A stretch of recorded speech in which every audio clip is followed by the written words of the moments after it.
Ders 1. İlginç bir şey oldu mu?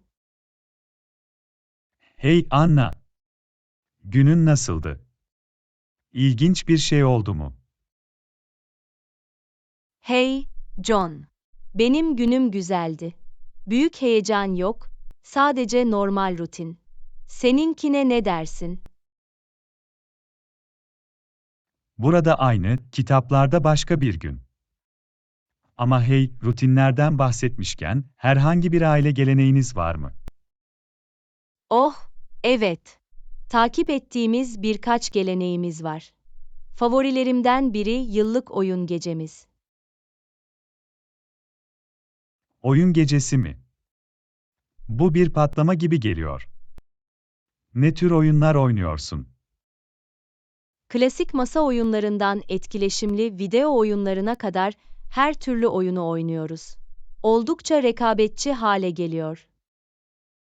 Kulağa çok eğlenceli geliyor. Kahkahaları ve dostça rekabeti zaten hayal edebiliyorum. Kesinlikle. Tüm ailenin bir araya geldiği, gevşediği ve kaliteli bağların tadını çıkardığı bir zamandır. Keşke ailemin böyle bir geleneği olsaydı. Birine başlamalıyız. Oh, kesinlikle.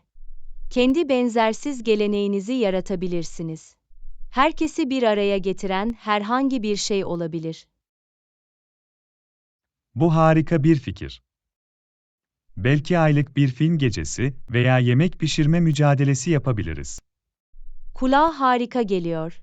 Film geceleri her zaman popülerdir ve yemek pişirme zorlukları hem lezzetli hem de eğlenceli olurdu. Mutfaktaki kaosu şimdiden hayal edebiliyorum. Aynı zamanda hem komik hem de lezzetli olurdu. Haha, hayal edebiliyorum. Sadece bazı yangın söndürücülerin elinizin altında olduğundan emin olun. İyi bir tavsiye. Mutfağın gerçek hayattaki bir yemek felaketi şovuna dönüşmesini istemiyoruz. Hayır, kesinlikle yapmıyoruz. Önce güvenlik, ama kahkaha ve iyi yemek ikinci sırada. Kabul ettim. Kahkaha, iyi yemek ve kalıcı anılar yaratmak. Gelenekler bununla ilgilidir. Kesinlikle, John. Gelenekler hayatımıza özel bir neşe ve bağlantı dokunuşu katar. Ailemle yeni bir gelenek başlatmak için ilham aldım. Fikir için teşekkürler Anna. Hoş geldin, John. Sevdiklerinizle güzel anılar yaratmanız için heyecanlıyım. İşte gelecek yıllar boyunca değer verilecek yeni gelenekler ve anlar. Bunun için tebrikler John. Yeni geleneğiniz ailenizin hayatına mutluluk ve kahkaha getirsin. Ders 2. Hiç baharatlı ton balıklı ruloları denediniz mi? Hey Anna, hiç baharatlı ton balıklı ruloları denedin mi? Oh, evet. Onları kesinlikle seviyorum. Taze ton balığı ile baharatlı lezzet harika. Kulağa lezzetli geliyor. Daha önce hiç sahip olmadım ama şimdi onları denemeyi merak ediyorum. Kesinlikle yapmalısın. Popüler bir sushi seçimidir ve bence lezzetlerin kombinasyonundan keyif alacaksınız. Baharatlı yiyeceklerin hayranıyım, bu yüzden onları gerçekten seveceğime dair bir his var. İyi baharatlı ton balığı rulolarını nerede bulabilirim? Kasabada onlara hizmet veren birkaç sushi yeri var. İsterseniz birkaç tane tavsiye edebilirim. Bu harika olurdu. Yemek önerileri söz konusu olduğunda kararınıza güveniyorum. Şehir merkezinde harika baharatlı ton balıklı rulolar yapan şirin küçük bir sushi bar var. Bir ara oraya gitmeliyiz. Beni de sayın. Her zaman yeni yiyecekler denemeye hazırım, özellikle şiddetle tavsiye edildiğinde. Müthiş. Yakında bir sushi macerası planlayacağız. Hayal kırıklığına uğramayacaksın, söz veriyorum. Bekleyemem. O baharatlı ton balıklı ruloların düşüncesi zaten ağzımı sulandırıyor. Haha, tamamen anlıyorum. Tat tomurcuklarınızı cezbetmenin bir yolu var. Bu sushi büyüsü. Sushi büyüsü gerçekten. Beni yeni mutfak deneyimleriyle tanıştıran senin gibi bir arkadaşım olduğu için minnettarım. Aynı şekilde, John. Yemekler birlikte paylaşılmak ve tadını çıkarmak içindir. Ve bunu yaptığımıza sevindim. Kesinlikle. Hayat lezzetli yemek maceralarını kaçırmak için çok kısa. Hadi bundan en iyi şekilde yararlanalım. Daha fazla aynı fikirde olamazdım. Yani, damak tadını hazırla, John. Baharatlı ton balığı ruloları, işte geliyoruz. Hazır ve heyecanlı anla. Bu sushi yolculuğuna çıkalım ve isteklerimizi tatmin edelim. Ders 3. Her zaman geç kalan birini tanıyor musun? Anla, hep geç kalan birini tanıyor musun? Oh, evet. Böyle birini tanıyorum. Eşsiz bir zaman kavramına sahipler. Aha, anlıyorum. Sürekli programın gerisinde kalan birini beklemek sinir bozucu olabilir. Kesinlikle. Ama ne derler bilirsin, geç olmamasından iyidir. Doğru, doğru. Sanırım gecikmelerinin her zaman olumlu bir tarafını bulabiliriz. Kesinlikle. Bu ekstra bekleme süresini planlar yapmak veya en sevdiğimiz şovları takip etmek için kullanabiliriz. Bu ona bakmanın iyi bir yolu. Peki, bugün ne yapmak istiyorsun? Alışveriş merkezine gitmeye ne dersin? Bir plan gibi geliyor. Pencere alışverişine ve bir şeyler atıştırmaya hazırım. Mükemmel. Alışveriş merkezi her zaman takılmak için eğlenceli bir yerdir. Yeni mağazaları keşfedebilir ve hatta harika fırsatlar bulabiliriz. Kesinlikle. Artı, insanları izleyebilir ve tüm ilginç moda seçeneklerini görebiliriz. Aha, doğru. Alışveriş merkezi bazı insanlar için bir pist gibidir. Bazı benzersiz kıyafetlere tanık olabiliriz. Her zaman eğlencelidir. Gözlemlediğimiz gibi kendi küçük moda polisi yorumumuzu oluşturabiliriz. Bu çok komik olurdu. Bazı esprili sözler yapmamız gerekecek. Çalışacak çok malzememiz olacağından eminim. Mizah anlayışı olan moda eleştirmenleri olalım. Hepim içindeyim. Alışveriş merkezi maceramıza kahkaha ve eğlence getireceğiz. O zaman çözüldü. 1 saat sonra girişte buluşuruz. Modaya yönelik eğlenceye hazır olun. Ben orada olacağım. Alışveriş merkezinin bizim için neler sakladığını görmek için sabırsızlanıyorum.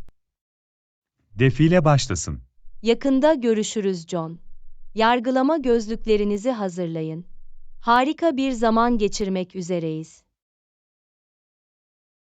Ders 4. Son zamanlarda sıcaklıklar oldukça endişe verici. Anla, son zamanlarda sıcaklıkların ne kadar endişe verici olduğunu fark ettin mi? Oh, kesinlikle. Dünyada meydana gelen aşırı hava olaylarını görmezden gelmek zor. Oldukça endişe verici, değil mi? Sıcak hava dalgaları ve fırtınalar daha sık ve yoğun görünüyor. Katılıyorum.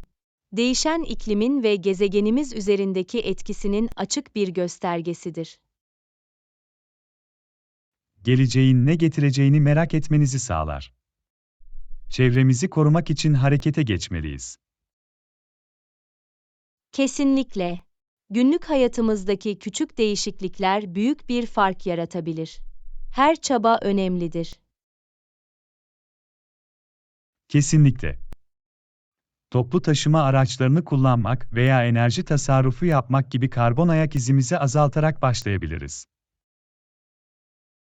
Ve ağaç dikmeyi unutmayalım. Daha sağlıklı bir gezegene katkıda bulunmanın basit bir yolu. Bu doğru. Ağaçlar doğanın hava temizleyicileridir. Hepimiz ağaç dikme meraklısı olmalıyız. Haha, ağaç dikme meraklısı olma fikrini seviyorum. Eşleşen tişörtlerimiz bile olabilir. Bu harika olurdu. Çevresel süper kahramanlar olacağız, her seferinde bir ağaç. Gezegeni şık bir şekilde kurtarmak. Bizi zaten elinde küreklerle süper kahraman pozlarımızda hayal edebiliyorum. Zihinsel görüntüye gülmekten vazgeçemiyorum. Biz şehrin konuşmacısı olacağız. Gerçekten de. Ve belki de coşkumuz başkalarına ağaç dikme hareketine katılmaları için ilham verecektir. Bu harika olurdu. Ne kadar çok insan dahil olursa, o kadar büyük etki yaratabiliriz. Kesinlikle. Haberi yayalım ve herkesi daha yeşil bir gelecek için harekete geçmeye teşvik edelim. Aynı sayfada olduğumuza sevindim, Anna.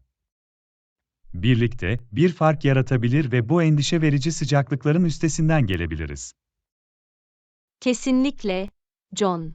Dinamik bir ikiliyiz. Gezegeni tek bir ağaç ve bir kahkaha kurtarmaya hazırız. Ders 5. Yeterli zamanımız olduğunu düşünüyor musunuz? Anna, uçağımız birkaç saat içinde. Sence yeterli zamanımız var mı? Merak etme, John. Uçuşumuzdan önce çok zamanımız var. Strese gerek yok. Vay canına. Bu bir rahatlama. Uçuşlara geç kalmaktan her zaman biraz endişeliyim.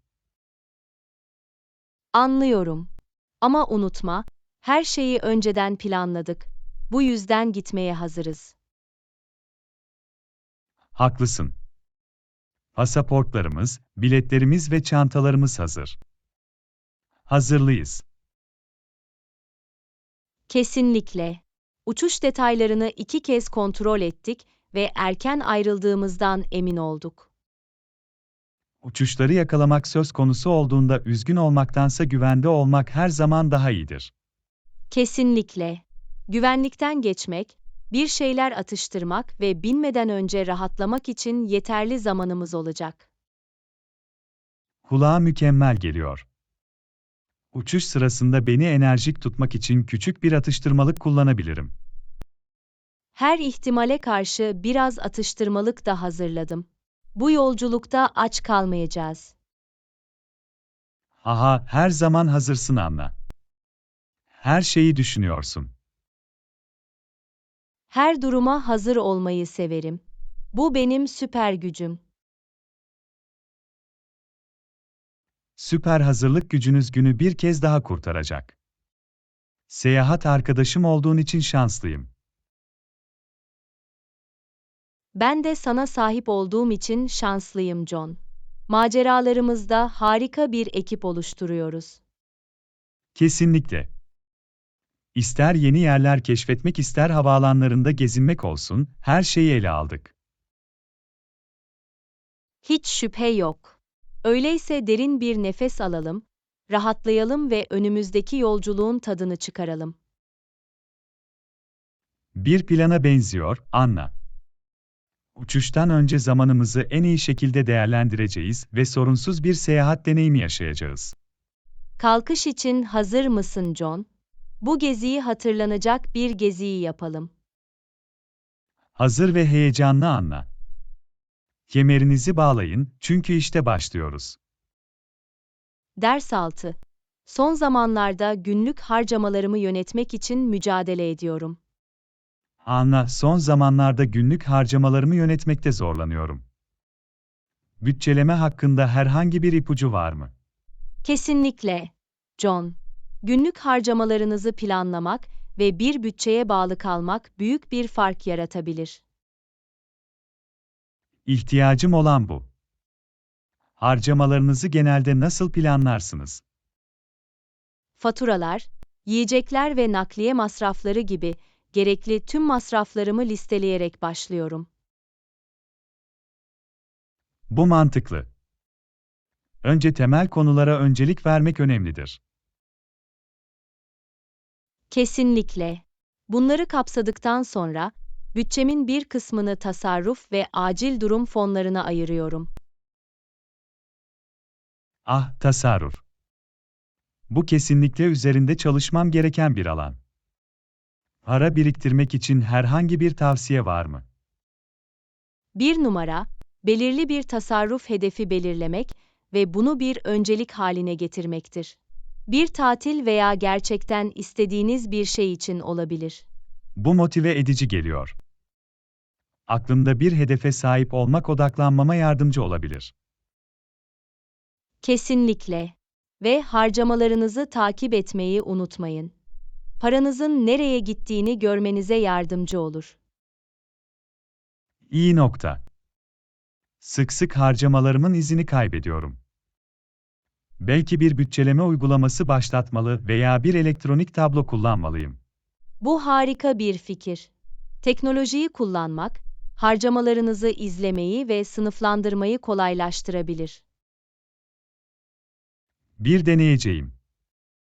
Teknoloji meraklısı bir bütçeleme uzmanı olma zamanı. Haha, kısa sürede profesyonel olacaksın, John. Teknoloji hayatın her alanında, hatta bütçelemede bile bize yardımcı olmak için burada. Doğru. Sadece onu kucaklamalı ve beni finansal bilgeliğe yönlendirmesine izin vermem gerekiyor. Anladın. Ve unutmayın, ara sıra kendinizi tedavi etmeniz sorun değil, ancak bütçenizin sınırları dahilinde. Tabii ki. Suçsuz ikramların tadını çıkarmak için bütçeme biraz eğlenceli para eklediğimden emin olacağım. Ruh bu. Bütçelendirmenin kısıtlayıcı olması gerekmez. Bir denge bulmak ve harcama alışkanlıklarınıza dikkat etmekle ilgilidir. Kendimi motive hissediyorum ve mali durumumun kontrolünü ele geçirmeye hazır hissediyorum. Değerli ipuçları için teşekkürler Anna. Hoş geldin, John. Bütçeleme yolculuğunuzda size destek olmak için buradayım. Birlikte tüm finansal zorlukları aşacağız. Mali danışmanım ve arkadaşım olduğum için şanslıyım. Para yönetimini eğlenceli hale getirelim. Kesinlikle, John. Eğlenceli ve finansal açıdan anlayışlı, bu yeni sloganımız. Ders 7. İyi bir antrenman yaptın mı? Hey Anna, günün nasıl geçiyor? İyi bir antrenman yaptın mı? Hey, John. Ben iyiyim. Sorduğun için teşekkürler. Bugün bir kardiyo antrenmanı yaptım. Yoğundu. Güzel. Kardiyo, kalbin pompalamasını sağlamak ve biraz kalori yakmak için harika bir yoldur. Kesinlikle. Aktif kalmanın ve formda kalmanın eğlenceli bir yolu. Katılıyorum. Ben şahsen halterden zevk alıyorum. Kendimi güçlü ve enerjik hissettiriyor. Halter, güç oluşturmak ve kasları tonlamak için harikadır. Bundan zevk alman harika. Evet, bu ağırlıkları her kaldırdığımda küçük bir meydan okuma gibi. Beni motive ediyor. Ruh bu. Her şey size neşe getiren ve sizi motive eden bir egzersiz bulmakla ilgili. Kesinlikle. Peki, ne tür bir kardiyo egzersizi yaptınız? Koşmak, bisiklete binmek veya başka bir şey. Bugün karıştırdım. Koşu bandında biraz koştum ve sonra bir süre sabit bisiklete atladım. Kulağa iyi bir combo gibi geliyor. İşleri ilginç tutar ve farklı kas gruplarını hedefler. Kesinlikle. Çeşitlilik, can sıkıntısını önlemek ve vücudun farklı bölümlerini meşgul etmek için anahtardır. Daha fazla aynı fikirde olamazdım. Ayrıca, antrenmanlarımızı eğlenceli ve heyecan verici tutar. Kesinlikle.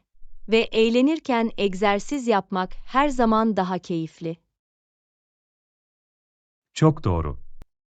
Sürecin tadını çıkarırken angarya gibi gelmiyor. Amaç bu. Zindeliği yaşam tarzımızın bir parçası haline getirmek ve hareket sevincini kucaklamak. İyi dedin Anna. Fitness yolculuklarımızda aktif kalmaya ve birbirimize ilham vermeye devam edelim. Ben bunun yanındayım, John.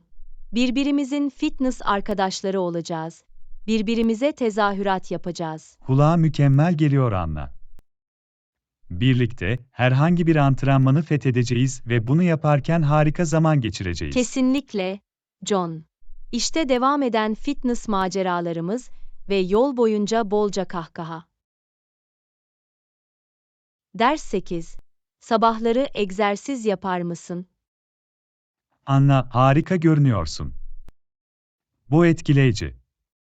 Sabahları egzersiz yapar mısın? Teşekkür ederim, John. Evet, biliyorum. Evimin yakınındaki parkta koşuya gidiyorum. Bu harika. Sabah koşuları güne başlamak için harika bir yoldur. Kesinlikle. Bana enerji veriyor ve günün geri kalanı için olumlu bir ton belirliyor. Bunu da denemeliyim. Her zaman daha çok bir akşam antrenmanı insanı oldum. Bir şans ver, John. Temiz sabah havası ve huzurlu ortam oldukça ferahlatıcı olabilir. Kulağa çok çekici geliyorsun. Belki de senin gibi bir sabah koşucusu olurum. Haha, sabah koşucuları kulübüne katıl, John. Sizi açık kollarla karşılayacağız. Davetkar geliyor. Birlikte koştuğumuzu, sohbet ettiğimizi ve güldüğümüzü hayal edebiliyorum. Çok eğlenceli olurdu. Yol boyunca birbirimizi motive ederek koşu arkadaşları olabiliriz. Bunun sesini beğendim. Arkı her seferinde bir adım fethedeceğiz. Kesinlikle. Ve koşumuzdan sonra kendimizi lezzetli bir kahvaltı ile ikram edebiliriz. Kahvaltı günün en sevdiğim yemeği. Beni de sayın. Harika. Bazı sağlıklı ve lezzetli kahvaltı seçenekleriyle yakıt ikmali yapacağız. Zaten taze demlenmiş kahve ve sıcak kreplerin kokusunu alabiliyorum. Haha, beni acıktırıyorsun, John. Sabah koşumuzdan sonra kahvaltının tadı daha da güzel olacak. Kesinlikle olacak. Sabah koşusu ve doyurucu bir kahvaltının neşesini yaşamak için sabırsızlanıyorum. Hazır ol, John. Birlikte bir sabah fitness macerasına çıkacağız. Heyecanlıyım, Anna. Hadi koşu ayakkabılarımızı bağlayalım ve parka erkenden gidelim. Bu bir randevu, John. Sabahları günün en sevdiğimiz zamanı haline getireceğiz. Bunu dört gözle bekliyorum Anna. Sabah koşu ve kahvaltı ziyafeti başlasın. Ders 9. Gerçekten çok çalışıyorum. Merhaba Anna. Konuşmam lazım. Elimden geleni yapıyordum ama zor oldu. Merhaba John. Dinlemek için buradayım. Neler oluyor? Nasıl zor? Çok çalışıyordum ama işler yoluma gitmiyor gibi görünüyor. Bunun ne kadar sinir bozucu olabileceğini anlıyorum. Bazen hayat bize kıvrımlar atıyor. Kesinlikle. Elimden gelen her şeyi yapıyormuşum gibi geliyor ama sonuçlar çabalarıma uymuyor. Başarının zaman ve azim gerektirdiğini unutmayın. Kendine karşı çok sert olma. Biliyorum ama her şeyinizi vermeniz ve hemen sonuç görmediğiniz zaman cesaret kırıcı. Anladım. Ancak unutmayın, yolculuk en az varış noktası kadar önemlidir. İlerlemeye devam et. Haklısın Anna. Küçük olsa bile kaydettiğim ilerlemeye odaklanmak önemlidir. Kesinlikle. Küçük adımlar zamanla artar. Yol boyunca her küçük başarıyı kutlayın. Bakış açımı değiştirmeye çalışacağım ve küçük kazançları takdir edeceğim. Hepsi yolculuğun bir parçası. Ruh bu, John. Ve unutmayın, zorluklarla tek başınıza yüzleşmek zorunda değilsiniz. Destek için ulaşın. Teşekkürler Anna. Desteğin benim için çok şey ifade ediyor. Güvenecek birisi olduğunu bilmek rahatlatıcı. Hoş geldin, John. Bu işte birlikteyiz. Ne zaman ihtiyacın olursa bana yaslan. Bunun için minnettarım Anna. Senin gibi beni anlayan ve destekleyen bir arkadaşın olması güzel. Aynı şekilde, John. Arkadaşlar birbirlerini yükseltmek ve zor zamanlarda gezinmeye yardımcı olmak için oradalar. Desteğiniz ve cesaretiniz sayesinde ilerlemeye devam etmek için kendimi motive hissediyorum. Ruh bu, John. Bunu aldın. Sana inanıyorum. Teşekkür ederim Anna. Bana olan inancın bana devam etmem için güç veriyor. Birlikte her türlü engeli aşacağız. Kesinlikle, John. Zorluklarla kafa kafaya yüzleşeceğiz ve diğer tarafta daha güçlü çıkacağız. İşte zor zamanlarla kararlılık ve gülümsemeyle yüzleşmek. Hadi en iyisini yapalım. Bunun için tebrikler John. Yolumuza çıkan her şeyi, her seferinde adım adım halledeceğiz. Ders 10. Gelecekteki zorluklarla başa çıkamazsak ne yapardık?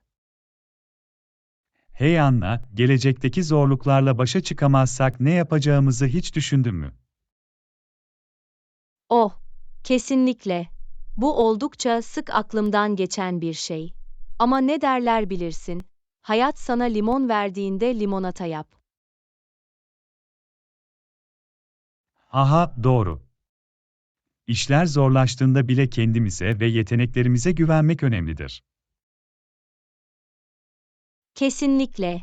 Daha önce zorlukların üstesinden geldik ve gelecekte de bunu yapmaya devam edeceğimize inanıyorum. Ruh bu. Kendimizi küçümsememeliyiz.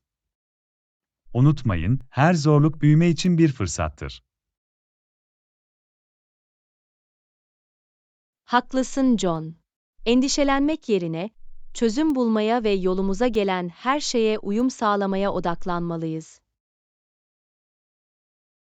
Kesinlikle. Yolumuza çıkan her şeyi halletme gücüne sahibiz. Sadece kendimize inanmamız gerekiyor.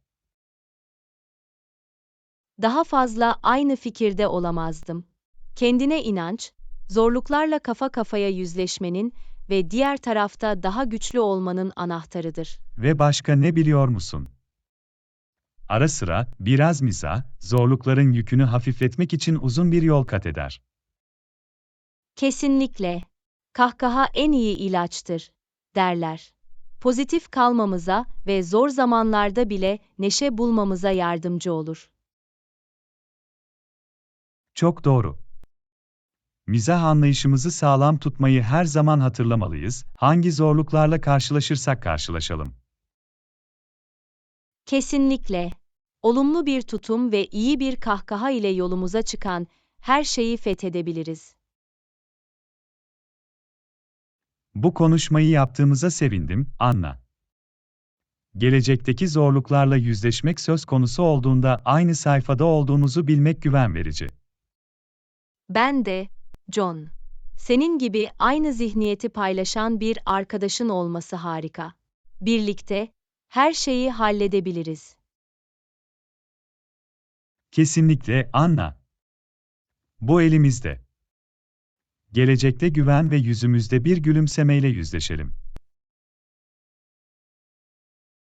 Kendim daha iyi söyleyemezdim John. Gelecekteki zorlukları kucaklamak ve yeteneklerimize güvenmek için işte. Teşekkürler Anna. Oraya gidelim ve dünyaya neyden yapıldığımızı gösterelim. Ders 11. Pazarlama kampanyaları hakkında düşünüyordum. Hey Anna. Pazarlama kampanyalarını düşünüyorum. Bir lansmanda zamanlama ne kadar önemlidir? Hey, John. Bir kampanya lansmanında zamanlama çok önemlidir. Başarısını yapabilir veya bozabilir. Bu mantıklı. Ancak bir lansman için en iyi zamanlamayı nasıl belirlersiniz? Hedef kitle, trendler ve hatta sezon gibi çeşitli faktörlere bağlıdır.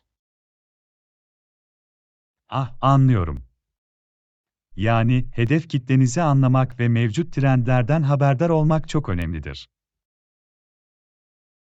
Kesinlikle. Hedef kitlenize mesajınıza en açık olduklarında ulaşmak istersiniz. Zamanlama, tüm hareketlerin senkronize olduğundan emin olmak için iyi koreografili yapılmış bir dans gibi olmalıdır. Bu harika bir benzetme, John. Mükemmel ritmi bulmak ve doğru zamanda dikkat çekmekle ilgilidir. Kulağa zor ama heyecan verici geliyor. Bir sürü stratejinin dahil olduğunu düşünüyorum. Kafasına çiviyi vurdun. Her şey stratejik planlama ve rekabette önde kalmakla ilgili. Bahse girelim, kötü zamanlama nedeniyle hedefi kaçıran kampanyalarla ilgili bazı komik hikayeler vardır. Oh, kesinlikle.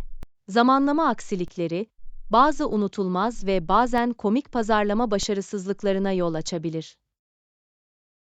Bir ara bu hikayelerden bazılarını dinlemek isterim. Başkalarının hatalarından ders almak her zaman iyidir. Bir sonraki sohbetimiz için bazı örnekler toplayacağım. İyi bir kahkaha atacağız ve değerli dersler alacağız. Bu bir plan gibi geliyor Anna. Kahkaha ve öğrenme el ele gider. Kesinlikle. Ve kim bilir, bazı parlak kampanya fikirleri bile kendimiz bulabiliriz. Aha, asla bilemezsin. Sohbetlerimiz yaratıcılık ve ilham ile doludur. Fikirleri birlikte tartışmanın güzelliği budur. Kutunun dışında düşünmeleri için birbirimize ilham veriyoruz. Zamanlama açısından, bence konuşmalarımız her zaman doğru. Sevinç ve bilgi getiriyorlar. Daha fazla aynı fikirde olamazdım John. Zamanlamamız kusursuz, tıpkı iyi zamanlanmış bir kampanya lansmanı gibi. İşte hem konuşmalarımızda hem de gelecekteki pazarlama çabalarımızda mükemmel zamanlama. Bunun için tebrikler John.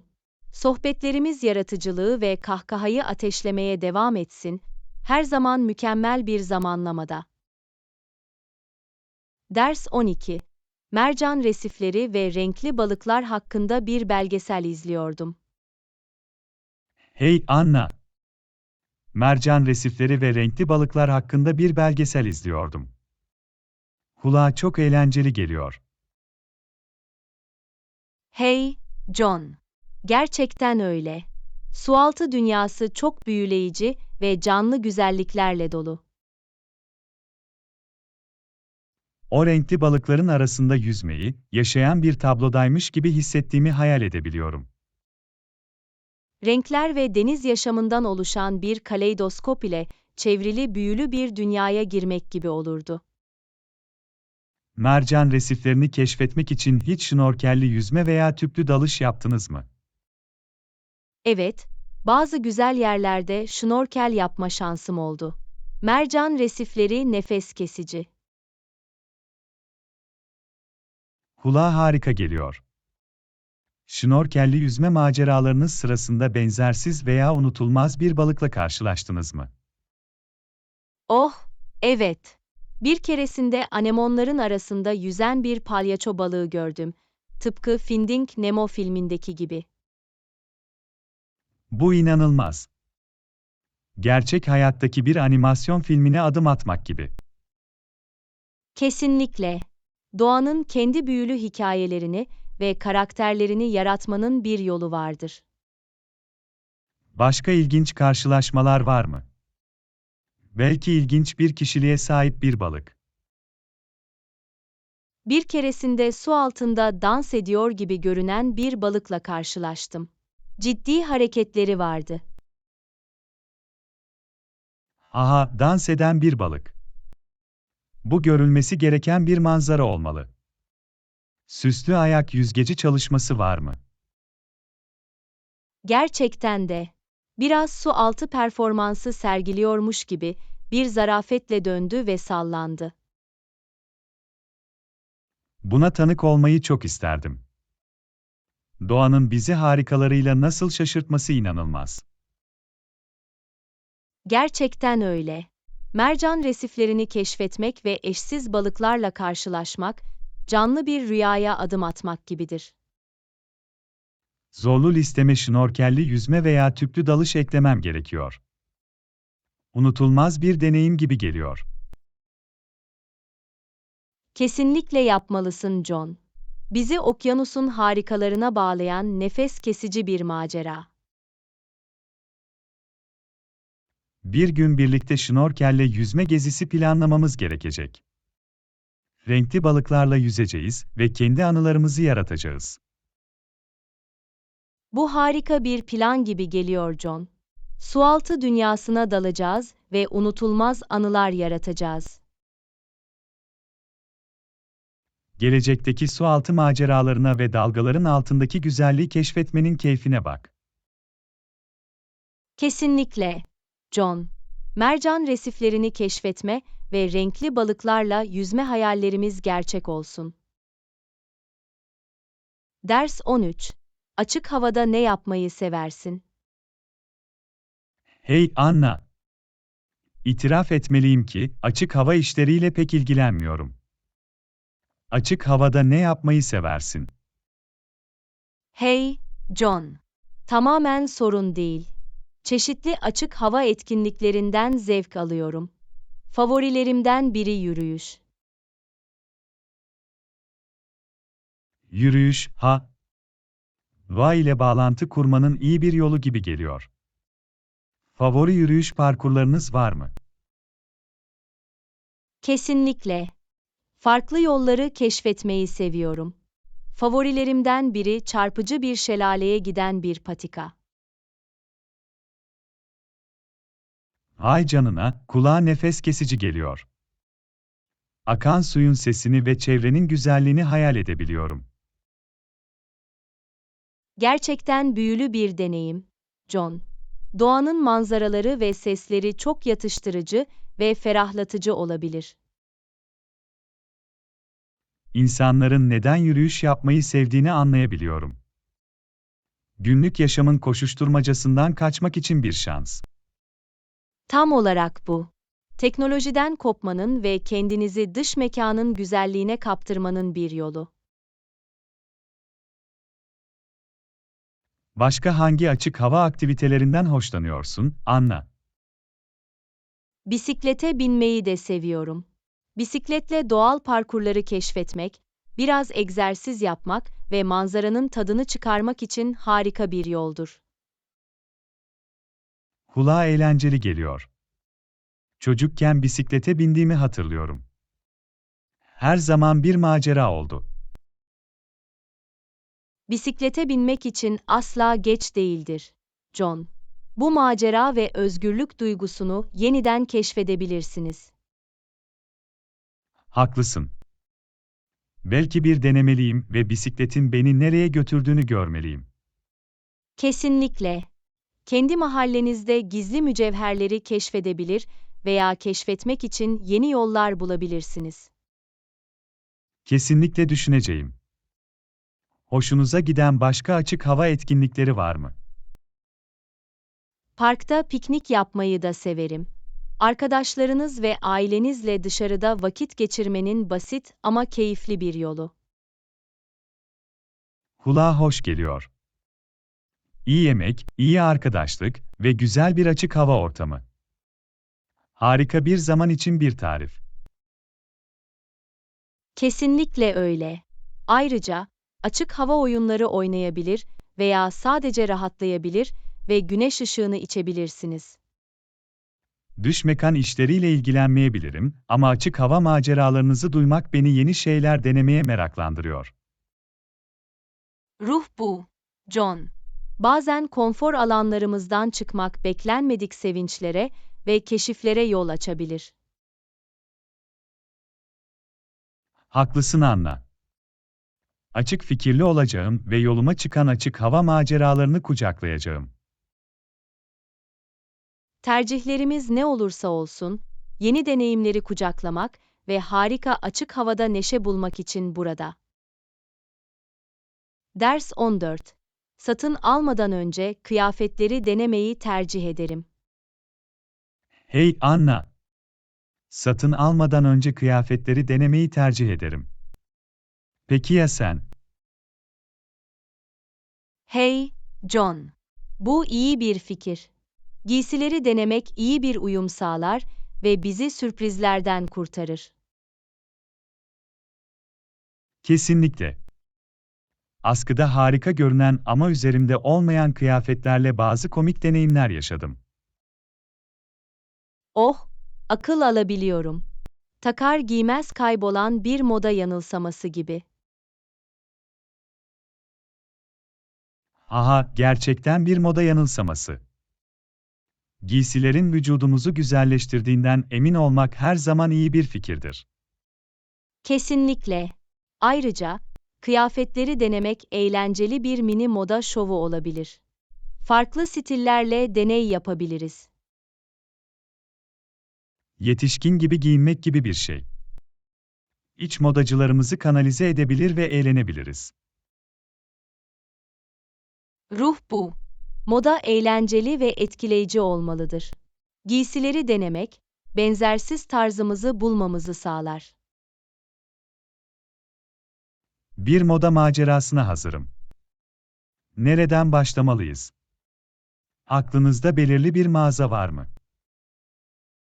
Birkaç farklı mağazayı keşfedelim. Modaya uygun bir butiğe, bir mağazaya ve hatta belki bir ikinci el dükkanına gidebiliriz. Bu bir plan gibi geliyor. Bize aralarından seçim yapabileceğimiz çok çeşitli seçenekler ve stiller verecektir. Kesinlikle. Çeşitlilik hayatın baharatıdır. Özellikle moda söz konusu olduğunda. İtiraf etmeliyim, biraz moda rehberliğine ihtiyacım olabilir. Ben en şık insan değilim. Merak etme John. Moda tamamen kendini ifade etmekle ilgilidir. Kişiliğinize uygun ve kendinizi güvende hissetmenizi sağlayan bir şey bulacağız. Bunun için minnettarım Anna. Yanında bir moda uzmanı olması güzel. Benim için bir zevk, John. Başkalarının benzersiz tarzlarını keşfetmelerine ve kıyafetlerinde kendilerini iyi hissetmelerine yardımcı olmaktan zevk Pekala, alıyorum. hadi bu moda yolculuğuna çıkalım. Kim bilir, yol boyunca bazı gizli mücevherler bulabiliriz. Heyecanlıyım. Kahkahalar, harika buluntular ve muhteşem kıyafetlerle dolu moda maceramız sizi bekliyor. İşte modayı kucaklamak, kıyafetleri denemek ve kendi stil anlayışımızı keşfetmek için. Bunun için tebrikler John. Moda maceralarımız neşe, güven ve unutulmaz moda anlarıyla dolu olsun. Ders 15. Bence bir plana sahip olmak anlaşmamızın bir parçası olmalı. Hey Anna, bence bir plan yapmak anlaşmamızın bir parçası olmalı. Ne düşünüyorsun? Hey, John. Tamamen katılıyorum. Bir plana sahip olmak, düzenli ve aynı sayfada kalmamıza yardımcı olur. Harika. Bu detayları tamamladıktan sonra, planımızı ana hatlarıyla belirleyebilir ve net beklentiler belirleyebiliriz. Bu sağlam bir yaklaşım gibi geliyor. İyi yapılandırılmış bir plan bizi odaklanmış ve verimli tutacaktır. Kesinlikle. Bizi hedeflerimize doğru yönlendirecek bir yol haritasına sahip olmak gibi. Ve herkesin rollerini ve sorumluluklarını bilmesini ve herhangi bir karışıklığı önlemesini sağlar. Bu çok önemli. Planımızdaki netlik yanlış anlamaları önleyecek ve işlerin sorunsuz çalışmasını sağlayacaktır. Kabul ettim. Hepimizin aynı dalga boyunda olduğumuzdan, ortak bir hedefe doğru çalıştığımızdan emin olmak istiyoruz. Yani planımızı adım adım tanımlayalım. Görevleri parçalayabilir ve son tarihler belirleyebiliriz. Bu ona yaklaşmanın akıllıca bir yolu. Yönetilebilir parçalara ayırmak, her şeyi daha ulaşılabilir hale getirecektir. Ve her ekip üyesine güçlü yönlerine ve uzmanlıklarına göre belirli görevler atayabiliriz. Kesinlikle. Herkesin becerilerinden yararlanmak, daha verimli ve başarılı bir uygulamaya yol açacaktır. Planımızı uyguladıktan sonra, ilerlememizi izleyebilir ve gerekirse ayarlamalar yapabiliriz. Esneklik anahtardır. Koşullar yol boyunca değiştikçe planımızı uyarlamaya açık olmalıyız. Kesinlikle. Nihai hedefimizi görünürde tutarken çevik ve gerekirse dönmeye hazır olmamız gerekir. Kesinlikle. Planımız bir rehber, taşa değil. Bize hizmet etmeli, kısıtlamalı değil. Planlamanın önemi konusunda aynı sayfada olduğumuza sevindim. Bizi başarıya hazırlar. Ben de, John. Planlama, etkili işbirliği ve harika sonuçlar elde etmenin temelidir. İşte iyi hazırlanmış bir plan, net iletişim ve ileride başarılı bir yolculuk. Bunun için tebrikler John. Planımız, ekip çalışması ve başarıyla dolu ortak başarımızın yol haritası olsun. Ders 16. Burada yeni misin? Hey Anna, burada yeni misin? Evet, öyleyim. Geçen hafta buraya taşındım. Mahalleye hoş geldiniz. Şimdiye kadar onu nasıl buluyorsun? Teşekkür ederim, John. Bir kasırga oldu.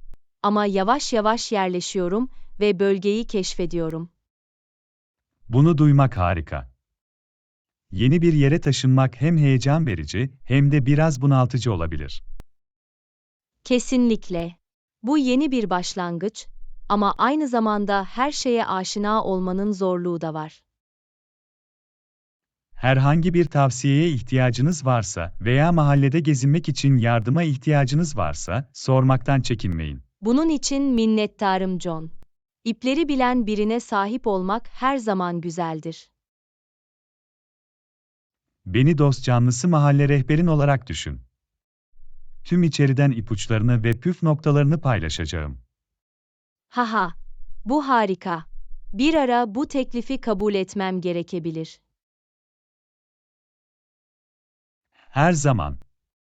Size etrafı gezdirmekten ve sizi en iyi noktalarla tanıştırmaktan mutluluk duyuyorum. Bundan bahsetmişken, bölgede tavsiye ettiğiniz iyi restoran veya kafe var mı? Kesinlikle. Sadece birkaç blok ötede harika hamur işleri sunan şirin küçük bir kafe var. Yiyeyim. Her zaman iyi bir hamur işine hazırım. O kafeyi ziyaret etmek için beni de sayın. Bunu bir tarih olarak düşün. Lezzetli ikramlarla kendinizi şımartacağız ve harika sohbetler yapacağız. Bir plana benziyor, John. Bunu dört gözle bekliyorum. Burada yeni olmak için merak ettiğiniz veya yardıma ihtiyacınız olan başka bir şey var mı? Henüz yerel parkları keşfetme şansım olmadı. Yakınlarda var mı? Kesinlikle. Yürüyüş parkurları ve buradan çok uzakta olmayan küçük bir göl olan güzel bir park var. Kulağa harika geliyor. Kesinlikle bir ziyaret yapacağım ve biraz doğanın tadını çıkaracağım. Bu harika bir fikir. Dinlenmek ve gevşemek için huzurlu bir yer. Sıcak karşılamanız ve yardım etme isteğiniz için minnettarım, John. Yerleşmeyi çok daha kolay hale getirir. Hoş geldin Anna. Yeni komşuların olması her zaman güzeldir ve yardım etmekten mutluluk duyuyorum. Senin gibi arkadaş canlısı komşularım olduğu için şanslıyım. Tekrar teşekkürler John. Hiç sorun değil Anna. Mahalleye hoş geldiniz ve işte yeni başlangıçlar ve harika arkadaşlıklar. Ders 17. Ben de önceden planlamaya başlamalıyım. Hey Anna. Her zaman çok organize görünüyorsun. O akıllıca bir şey. Ben de önceden planlamaya başlamalıyım. Hey, John. Teşekkür ederim. İleriye dönük planlama kesinlikle hayatı kolaylaştırabilir. Planlamaya başlamak için ne istiyorsunuz? Son zamanlarda bazı görevleri erteliyorum. Bence önceden plan yaparsam, onlarla daha verimli bir şekilde başa çıkabilirim. Bu harika bir fikir, John. Görevleri parçalamak ve son teslim tarihlerini belirlemek, yolda kalmanıza yardımcı olabilir. Haklısın. Her şeyi son dakikaya kadar bırakıp proaktif bir yaklaşım benimsemeye başlamalıyım. Erteleme, kırılması zor bir alışkanlık olabilir. Ancak önceden planlamak size bir avantaj sağlar ve stresi azaltır. Hayatımda kesinlikle daha az stres kullanabilirim. Planlamaya nasıl başlayacağınıza dair herhangi bir ipucu var mı? Bir yapılacaklar listesi yaparak başlayın. Gerçekleştirmeniz gereken tüm görevleri yazın ve önceliklendirin. Bu kulağa uygulanabilir geliyor. Önce bir liste yapacağım ve en önemli görevleri ele alacağım. Gideceğimiz yol bu, John. Yüksek öncelikli öğelere odaklanın ve listede aşağı doğru ilerleyin. Daha büyük bir hedefe doğru küçük adımlar atmak gibi.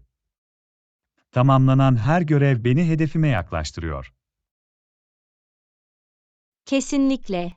Yol boyunca ilerlemenizi kutlayın. Sizi motive eder ve devam etmeye teşvik eder. Küçük zaferleri kutlama fikrini seviyorum. Sürece eğlenceli bir unsur ekler. Kesinlikle. Bir görevi veya kilometre taşını tamamladıktan sonra kendinize zevk aldığınız bir şeyle şımartabilirsiniz. Belki en sevdiğim pastadan bir dilim ya da komik bir video izlemek için kısa bir mola. Ödüller motive edici olabilir. Kesinlikle olabilirler. Sizin için en uygun olanı bulun ve olumlu bir pekiştirme olarak kullanın. Önceden planlamaya başlamak ve daha proaktif olmak için ilham hissediyorum. Tavsiye için teşekkürler Anna. Hoş geldin, John. Yardım edebildiğime sevindim. Unutmayın, ileriyi planlamak hayatın tüm alanlarına fayda sağlayabilecek bir beceridir. Bunu aklımda tutacağım.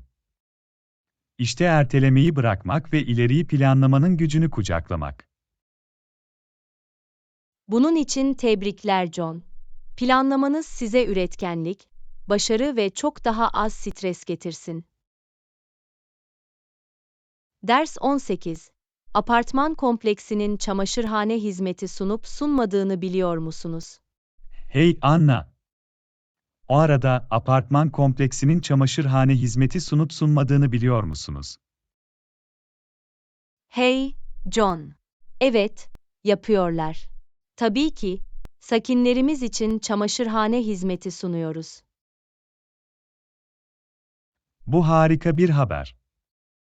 Binada çamaşır yıkama olanaklarına sahip olmak çok uygun. Kesinlikle. Ağır çamaşır torbalarını bir çamaşırhaneye taşımanıza veya makineler için yedek parça bulma konusunda endişelenmenize gerek yok. Kolaylık anahtardır, özellikle çamaşır yıkama gibi işler söz konusu olduğunda. Zaman ve emekten tasarruf sağlar. Daha fazla aynı fikirde olamazdım. Ayrıca, çamaşır makinelerinin bakımı veya satın alınması konusunda endişelenmenize gerek kalmamak bir rahatlama. Kesinlikle. Endişelenecek bir şey daha az ve diğer aktiviteler için daha fazla zaman kazandırır.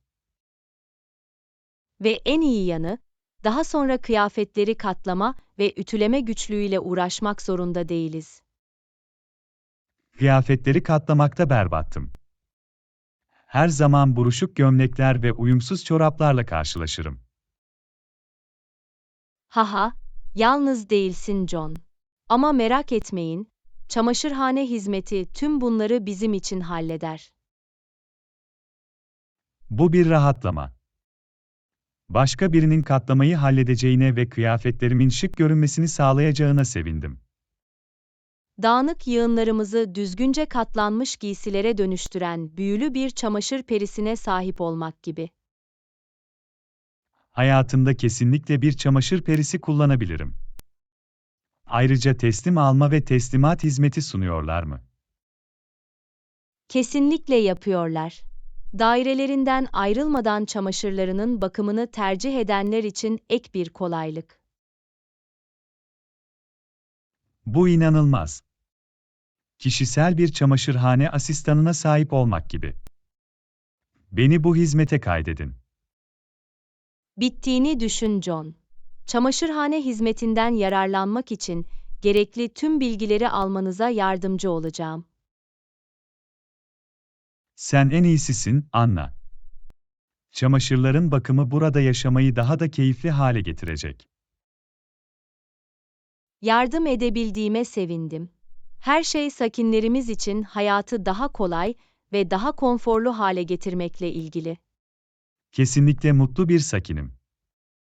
Çamaşırhane hizmeti, buradaki tüm harika olanakların üstünde sadece kirazdır. Bunu duyduğuma sevindim John. İşte zahmetsiz çamaşır günleri ve her zaman taze temizlenmiş giysilere sahip olmak. Teşekkürler Anna. Çamaşırhane hizmetimiz bize rahatlamak ve hayatın tadını çıkarmak için daha fazla zaman bıraksın. Ders 19. Bakkala gidiyorum. Hey Anna. Ben markete gidiyorum. Yumurta, süt ve un stoklamamız gerekiyor. Hey, John. Anladım. Yumurta, süt ve un. İhtiyacımız olan başka bir şey var mı? Bırak düşüneyim. Tereyağımız da azalıyor. Bunu unutamıyorum. Tereyağı. Anladım. Listede başka bir şey var mı? Aslında şekerimiz de bitti. Bunu listeye ekleyin lütfen. Şekerdir. Tamam, özetlemek gerekirse, yumurta, süt, un, tereyağı ve şekere ihtiyacımız var. Bu doğru. Bunun şimdilik tüm esasları kapsadığını düşünüyorum. Mükemmel. Daha sonra mağazaya gittiğimde her şeyi aldığımdan emin olacağım. Teşekkürler Anna. Sen bir can kurtaransın. Bakkal alışverişinde yardımınız için teşekkür ederim. Hiç sorun değil John. Ev işlerini birlikte ele alan iyi bir ekip oluşturuyoruz. Kesinlikle. Bölünüp fethettiğimizde her zaman daha eğlenceli ve verimli olur. Ve yemek pişirmenin ortasındayken "Oh hayır, onu satın almayı unuttuk" anlarını engeller. Haha, kesinlikle. Yemek hazırlıkları sırasında sürpriz içerik sıkıntısı istemiyoruz. Çok doğru. Önceden planlayarak ve iyi stoklanmış bir mutfağa sahip olarak bu yemek pişirme felaketlerinden kaçınabiliriz. Ve son dakika bakkal çalışması olmadan lezzetli yemeklerin tadını çıkarın.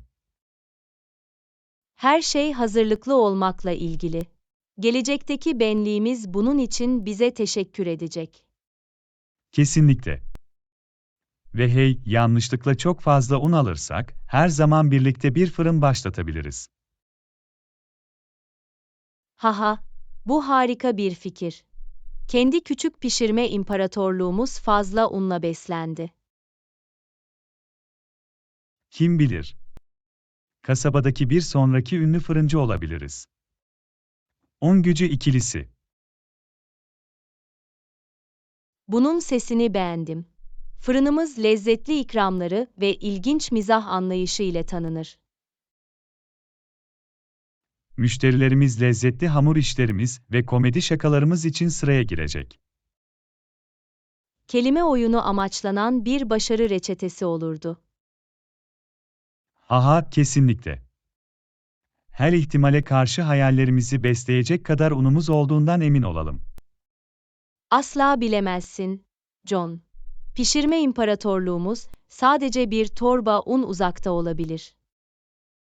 İşte başarılı bir bakkal koşusu ve gelecekteki bir fırın macerası olasılığı. Bunun için tebrikler John. Mutfağımız stoklansın ve hayallerimiz yarattığımız ikramlar kadar tatlı olsun. Ders 20. Bu hafta sonu şehir merkezinde bir komedi şovu olduğunu duydum. Hey Anna! Bu hafta sonu şehir merkezinde bir komedi gösterisi olduğunu duydum. Gitmek ister misin? Hey, John. Kulağa eğlenceli bir fikir gibi geliyor. Gösteri kaç gece sürüyor? Cuma gününden pazara 3 gece devam ediyor. Hangi gecenin bizim için en uygun olduğunu seçebiliriz. Hey meme, bence sadece bir gece mükemmel olurdu. Aşırı kahkahalarla kendimizi yormak istemiyoruz. Haha, haklısın. Bir komedi gecesi, çok ezici olmadan bize bolca kahkaha vermeli. Kesinlikle. Artı, istersek diğer gecelerde başka bir şey yapma seçeneği bize bırakıyor. Bu iyi bir nokta. Diğer eğlence seçeneklerini keşfedebilir veya rahat bir gece geçirebiliriz. Kesinlikle. Her şey dışarı çıkmak ve biraz kesinti yaşamak arasında doğru dengeyi bulmakla ilgilidir. Hangi geceyi tercih edersin? Cuma, cumartesi, pazar mı? Cumartesi ile gidelim. Hafta sonunun tam ortasında ve ertesi gün iş konusunda endişelenmeden tamamen eğlenebiliriz. Bir plana benziyor. Cumartesi günü. Dört gözle bekleyeceğimiz komik bir hafta sonu geçireceğiz. Şakaları ve kahkahaları şimdiden hayal edebiliyorum. Unutulmaz bir gece olacak. Kesinlikle. Ve kim bilir, belki yeni bir favori komedyen keşfedeceğiz. Bu harika olurdu. Sadık hayranlar olabilir ve gelecekte daha fazla komedi şovuna katılabiliriz. Hatta kendi stand-up rutinlerimizi uygulamaya başlayabilir ve mahallenin yerleşik komedyenleri olabiliriz. Haha, bu oldukça dönüşüm olurdu. Seyircilerden komedyenlere kadar. Komediyi yan konser olarak alırsak arkadaşlarımız ve komşularımız asla sıkıcı bir an geçirmezdi. Çevremizdekilere kahkaha ve neşe getirmenin eğlenceli bir yolu olurdu. Mahallenin komedi ikilisi. Henüz kendimizin önüne geçmeyelim. İlk olarak, birlikte komedi şovunun tadını çıkarmaya odaklanalım. Kesinlikle. Kahkaha en iyi ilaçtır ve bir komedi gecesi bizi kesinlikle yüksek ruh halinde bırakacaktır. Cumartesi günü gelmesini bekleyemem. Kahkaha dolu ve kesinlikle komik olacak. Günleri geri sayıyorum John. Bazı yan yana bölen şakalara ve saf eğlence akşamına hazır olun. Hazır ve heyecanlı. Komedi gecemiz için geri sayım başlasın.